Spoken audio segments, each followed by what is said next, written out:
네, 안녕하세요. 네, 바로 시작하도록 하겠습니다. 여러분은 성경을 읽으십니까? 네, 얼마나 읽으세요? 네. 요즘 품능교회에서는 카톡 묵상방에 매일 성경 듣기 링크가 공유되고 있는데 듣고 계시죠? 네. 아멘으로 답변을 달지 않으셔도 매일 함께 듣고 계신 줄로 믿습니다. 제가 이렇게 보기에는 책을 많이 읽을 것처럼 생기진 않았는데 대학생 1학년 2학기 때부터였던 것 같습니다. 학교 선배를 따라 반강제적이긴 했지만 성경을 나날이 읽었던 때가 있었습니다.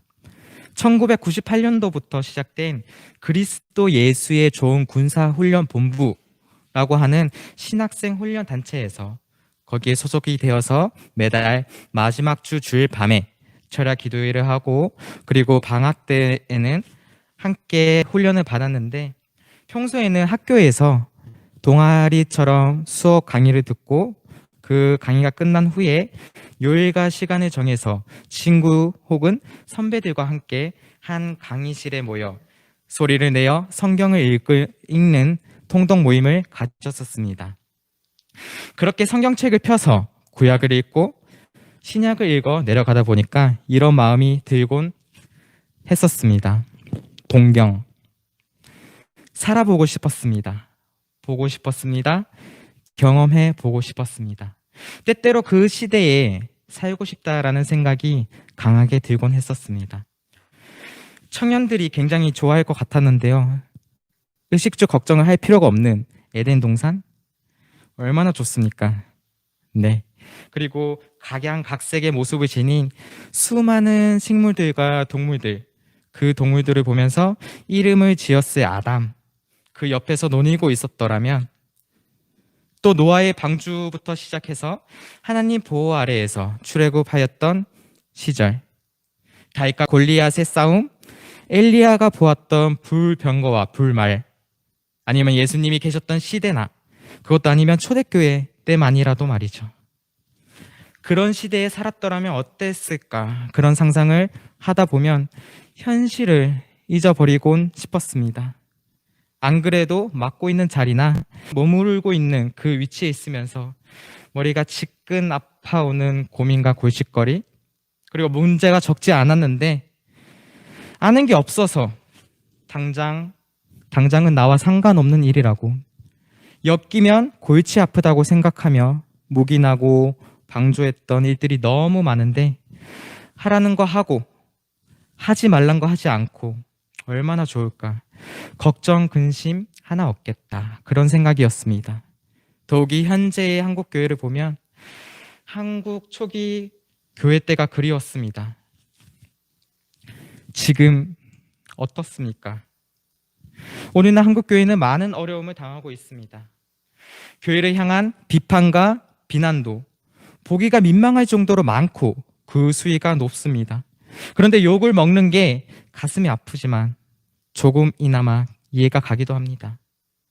빛과 소금이라던 교회, 그 교회에서조차 차마 입에 담기 힘든 일들이 자행되기도 했고, 교회를 다니다던 사람들이 종교가 뭐냐라고 물었을 때에 기독교라고 대답하는 사람들이, 하나님을 믿는다고 하는 사람들이 말이죠, 교회가 욕을 먹고 기독교인이 욕을 먹고, 그래서 그때 그 시절, 그때는 어땠을까? 그때 그곳에서 살고 싶다. 그런데 며칠 뒤에 성경을 읽어 내려가다 보니 이런 생각이 다시 들었습니다. 생각해 보면 무엇이 좋은 시대였을까? 이게 중요한가 싶었습니다. 그때는 그때에 동경하는 시대가 있었을 테고, 그때는 또 그때 당시의 문제들로 가득했었을 테니까요. 과거에 그때 그 시절에 살았다면 좋았겠다라는 그 환상을 지워버려야겠다. 지금 사는 시대에도 주어진 것에 감사하고 만족하며 족한 은혜를, 또 부어주신 은혜를 누리고 산다면 충분히 좋지 아니할까요? 역사를 보면 기독교는, 그리고 교회는, 그리스도인은 늘 어려운 가운데에 존재해 왔습니다. 다만 그 어려움의 형태가 달랐을 뿐입니다. 지나고 나서야 하는 것들이 있습니다. 시간이 흘러 기억을 더듬어서 회상을 했을 때에 그때 내가 처한 환경과 상황이 그때 내가 생각했던 것과는 달랐었음을 기억해 봅니다. 오늘 본문에 나오는 이 오순절 사건은 제가 그때 당시 한때 동경했던 사건 중에 하나이기도 합니다. 2장 1절입니다. 오순절 날이 이미 이르매. 2장 첫 시작이 오순절로 시작을 합니다. 오순절 날이 이미 이르매로 시작을 합니다. 그럼 적어도 우리는 오순절이 뭔지는 알아야겠죠? 오순절이 뭘까요? 오순. 네. 50입니다. 숫자 50. 유월절, 오순절, 초막절. 유대인 3대 절기 중 하나입니다. 오순절은 안식일로부터 50일째 되는 날 지키는데 유월절 기간 동안 처음 익은 보리를 제단에 드린 날부터 시작해서 매일 추수로 끝나는 49일의 추수 기간, 그 다음 날이기 때문에 77절이라고도 합니다. 또한 처음 수확한 밀로 떡을 만들어 제사를 드리는 절기이기 때문에 맥주절 혹은 초실절이라고도 부르기도 합니다. 유대인들은 이 3대 절기에 예루살렘에 올라가서 절기를 지켰습니다. 많은 사람이 오순절 절기를 지키기 위해 예루살렘으로 모였습니다. 예수님의 제자들은 그 혼잡함을 피하는 동시에 예수님에 대해 적대적이었던 사람들로 인해 한 곳에 모여 있었을 것이었습니다. 모인 무리들은 사도행전 1장 4절 예루살렘을 떠나지 말고 아버지께서 약속하신 것을 기다리라고 하신 주님의 명령을 따라 열심히 기도하면서 성령 강림을 기다렸을 것입니다. 2절 호련히 하늘로부터 급하고 강한 바람 같은 소리가 있어. 하늘로부터 급하고 강한 바람 같은 소리. 어원적으로 볼 때에 영, 푸뉴마라는 단어가 바람, 푸노에와 연관이 깊습니다. 구약에서는 하나님의 임재를 바람으로 표시하는 것이 많이 있는 것을 볼 수 있는데 요한복음에서도 예수님이 니고데모에게 중생에 대해 말씀하실 때도 사용이 됩니다. 요한복음 3장 8절 바람이 임의로 불매 내가 그 소리는 들어도 어디서 와서 어디로 가는지 알지 못하나니 성령으로 난 사람도 다 그러하니라. 하나님의 임재를 바람으로 표시하는 이러한 연결은 유대인들이 또 유대인들의 전통적인 사상에서 비롯되었습니다. 그러나 여기서 우리가 볼 것은 바람 같은 이란 표현입니다. 바람과 성령이 동일하다는 의미가 아니라는 뜻입니다. 다만 하늘로부터 급하고 강한 바람 같은 소리는 성령님의 능력 그리고 그의 오심을 충만함 이것을 가리킵니다. 뿐만 아니라 이 말은 제자들이 지금까지 경험하였던 것보다 더 친밀하고 인격적이며 강력한 방법으로 성령 하나님의 임재하심을 말을 합니다. 3절 마치 불의 혀처럼 갈라지는 것들이 그들에게 보여. 불이라고 하면 구약에서는 하나님의 모습을 보이실 때에 성령의 임재를 묘사할 때에 사용되거나 심판의 수단으로 사용이 됩니다. 그렇다면 복음서에서는 어떻게 사용이 될까요? 복음서에서 세례 요한이 이렇게 말을 합니다. 성령의 오심을 불과 미접하게 관련지어서 말이죠. 마태복음 3장 11절입니다. 나는 너희로 회개하게 하기 위하여 물로 세례를 베풀거니와 내 뒤에 오시는 이는 나보다 능력이 많으시니 나는 그의 신을 들기도 감당하지 못하겠노라. 그는 성령과 불로 너희에게 세례를 베푸실 것이요. 이와 같이 오순절 하면 성령 강림이 딱 떠오릅니다. 본 장에 나타난 성령 강림의 세 가지 징표는 바람, 불, 방언입니다. 이것들은 모든 유대인들이 전통에서 하나님의 임재하심을 나타내는 표시였습니다. 다시 3절입니다. 마치 불의 혀처럼 갈라지는 것들이 그들에게 보여 각 사람 위에 하나씩 임하여 있더니, 각 사람 위에 하나씩 임하여 있더니, 우리는 이것을 주의 깊게 봐야 합니다. 각 사람 위에. 구약의 옛 언약에서 하나님의 인재는 특수한 목적을 가지고 또 특수한 목적을 위해서 특정한 사람에게만 한정되었지만, 이제는 예수님을 믿는 모든 무리 가운데에 성령이 임하셨다는 사실이 이제 우리들이 각양의 은사에 따라 하나님의 일을 하게 될 것이라는 것을 암시하는 겁니다. 어릴 적 부모님이 해주시던 말이 있습니다. 주영아, 하나님 앞에서는 너가 목사님 아들이란 거 아무런 소용없어. 하나님 앞에서는 너 혼자 서는 것이고 우리가 대신 서줄 수 없는 거란다. 그러니까 신앙생활 똑바로 해. 하나님 제대로 믿어. 개인 구원이야. 우리가 대신 해줄 수 있는 거 없어. 네, 맞습니다. 하나님 앞에서는 내가 여태까지 뭘 해서 어느 자리까지 올라갔고 또 돈이 얼마나 있으며 사람들이 얼마나 높여주는지 다 필요 없습니다. 하나님 앞에서는요, 내가 어떤 사람인지가 중요합니다. 하나님 앞에 서 있다고 생각해 보십시오. 나는 하나님 앞에서 어떤 사람입니까? 다음 4절을 보겠습니다. 그들이 다 성령의 충만함을 받고, 성령의 충만함. 성령 충만은 여러 번 되풀이 될 수 있습니다. 바울이 성령의 충만에 대해 언급한 적이 있습니다. 에베소서 5장 18절. 술 취하지 말라. 이는 방탕한 것이니 오직 성령으로 충만함을 받으라. 이는 그리스도인이 능력 있는 삶을 살아갈 수 있도록 하는 것을 말을 합니다. 즉, 이것은 이미 그리스도인 안에 계신 성령님께서 그리스도인을 온전히 지배하여 인도하는 상태를 가리킵니다. 그렇다면 여기서 충만함을 받으라에 해당하는 헬라어는 플렐루스데라고 하는데, 시제가 현재 수동태 명령형입니다. 이것은 다음의 내용을 함축하는데, 먼저 현재 시제는 성령 충만이 일회성으로 이례적으로 끝나는 것이 아니라 계속적으로 채워져 나가야 함을 말을 합니다. 그리고 수동태는 성령 충만이 인위적인 체험이 아니라 성령에 의해서 체험됨을 말을 합니다. 마지막으로 명령형은 성령 충만이 제한적인 것이 아니라 모든 그리스도인을 향한 것임을 말을 해줍니다. 5절을 봅니다. 그때에 경건한 유대인들이 천한 각국으로부터 와서 예루살렘에 머물러 있었습니다.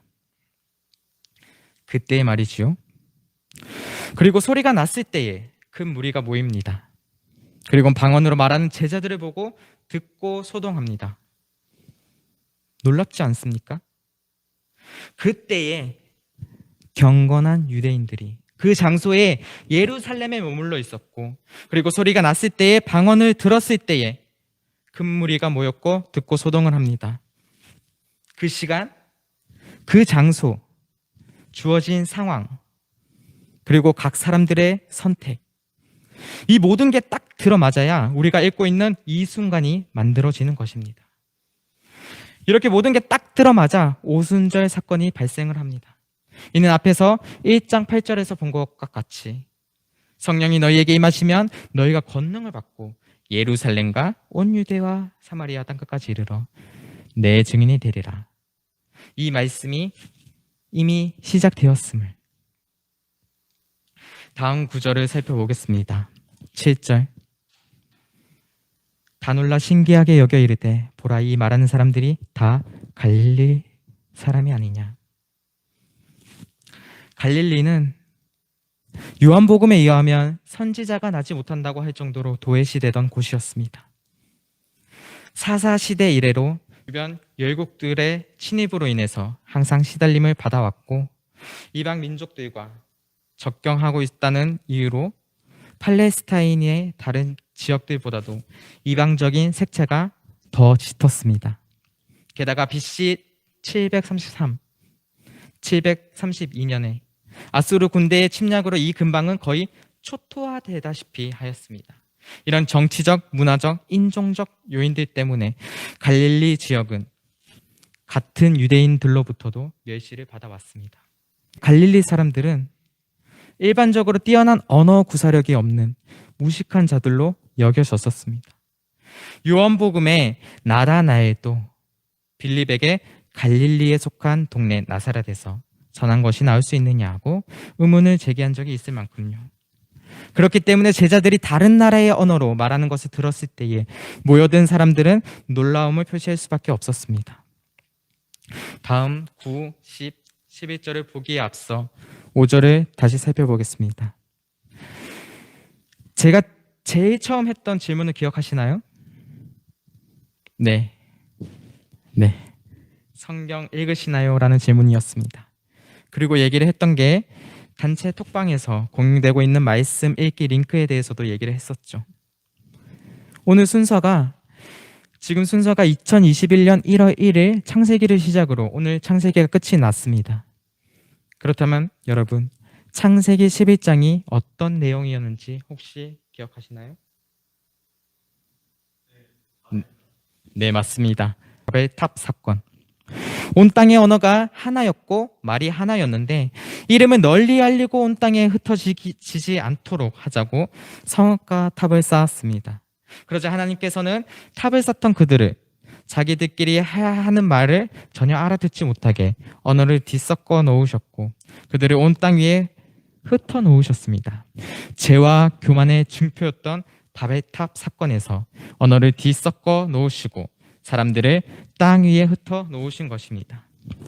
그런데 오순절 사건에서는 이와 반대로 천하 각국에서 온 언어들이 모였고 이를 통하여 하늘에 올라가신 예수님께서 그의 제자들에게 한 약속의 성취를 보여주셨습니다. 바데, 메데, 엘람, 메소포타미아, 유대, 갑바도기아, 본도, 아시아.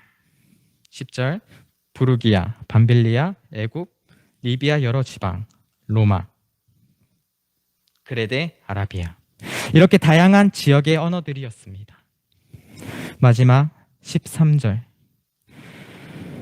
또 어떤 이들은 조롱하여 이르되 여전히 힘들고 어려운 존재가 있습니다. 여전히 비판하는 사람들이 있습니다.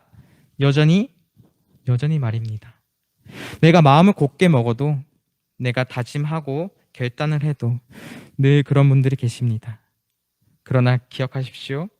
우리가 기도한다고 그 문제들 없어지지 않습니다. 없어지지 않아요. 도깨비 방망이가 아닙니다. 물론 없어질 때도 있습니다. 허나 예외 말고 그 문제를 타파할 지혜를 주시거나 아니면 그 문제를 문제로 여기지 않게 하시거나 우리의 기도를 통해 우리 연단시키심을 기억해야 합니다. 시를 하나 소개합니다. 극동 방송에서도 나왔고 다들 한 번쯤은 들어보셨을 텐데요. 메리 스티븐슨 씨의 시입니다. 외국 분이시라 번역마다 차이가 조금씩 있을 줄 압니다. 모래 위의 발자국입니다. 메리 스티븐슨. 어느 날 한 사람이 밤에 꿈을 꾸었다. 그가 예수님과 함께 해변을 걷고 있는 꿈이었다. 그는 모래 위의 발자국을 돌아보았다. 그런데 드문드문 한 사람의 발자국만 보이는 것이었다.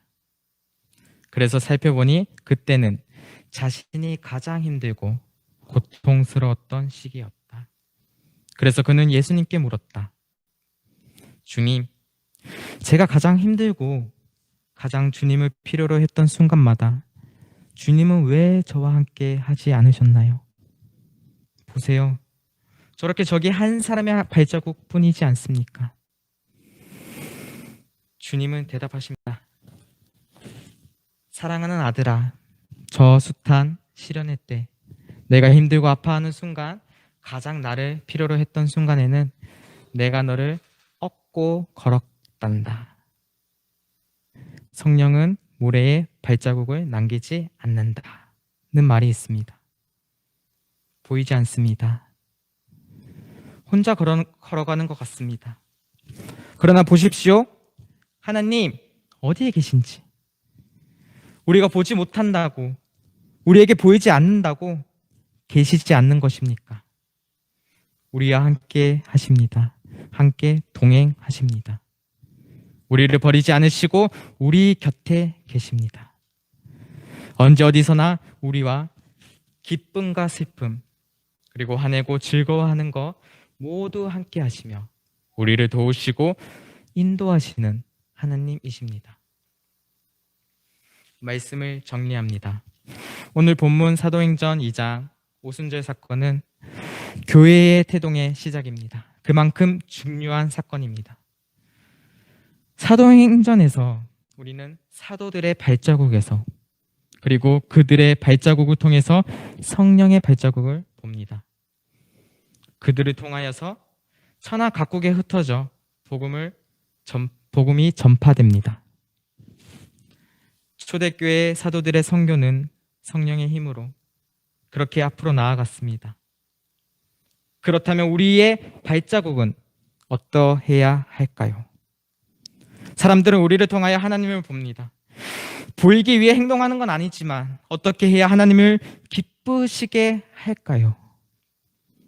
믿지 않는 사람들이 우리의 발자국을 통해 예수님을 보게 하고, 다음 세대들이 우리의 발자국을 통해 믿음의 본을 따를 수 있게 해야 합니다. 그러기 위해서는 먼저 하나님을 알아야 합니다. 하나님을 오해해서는 안 됩니다. 습관에 따라 산에 올라 무릎을 꿇고 기도하셨던 예수님을 기억하여, 산에 올라가라는 말이 아닙니다. 기도할 때 무릎 안 꿇으면 안 돼, 이 말이 아닙니다. 말씀을 읽고 기도하면서 이미도 먼저 다가오셔서 자기 자신을 보기를 기다리고 계시는 하나님을 보며 알아가는 시간이 되기를 소망합니다.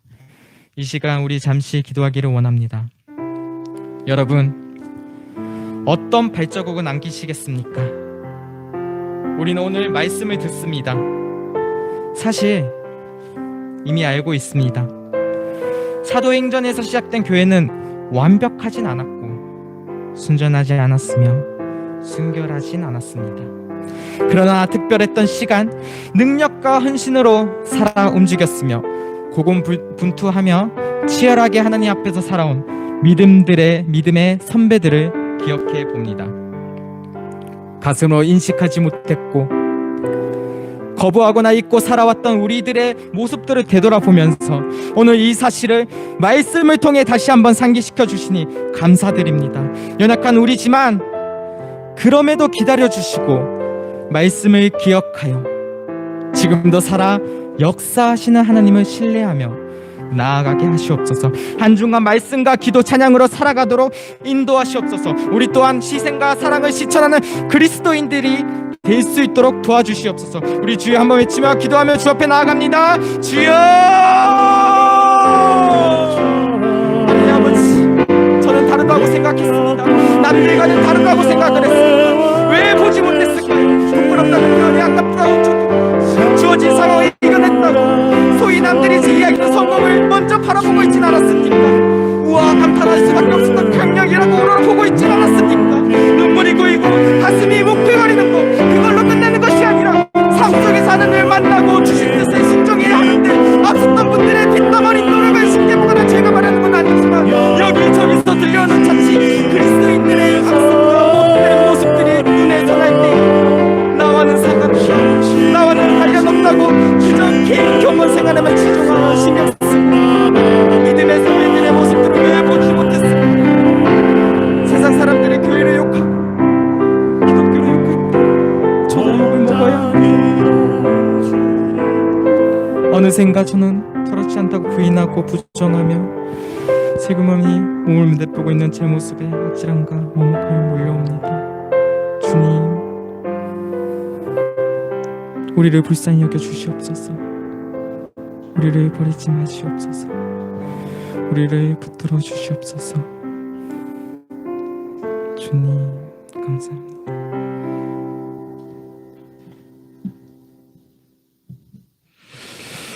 지금은 우리 주 예수 그리스도의 은혜와 그 크신 아버지 하나님의 담없는 사랑과 성령 하나님의 교제 교통 위로 충만 영적인 잠을 깨우시는 역사가 오늘 말씀을 듣고 성령 하나님의 그 임하심을 통해서 함께 걸으며 주님과 동행하는 축복을 누리기를 소원하는 자들과 품는 교회와 지금도 선교 현장에서 묵묵히 주님과 함께 걸으며 성령 충만을 간구하며 사역하고 섬기는 선교사님들 위해 그 사역 위에 지금부터 영원토록 있을지어다. 아멘.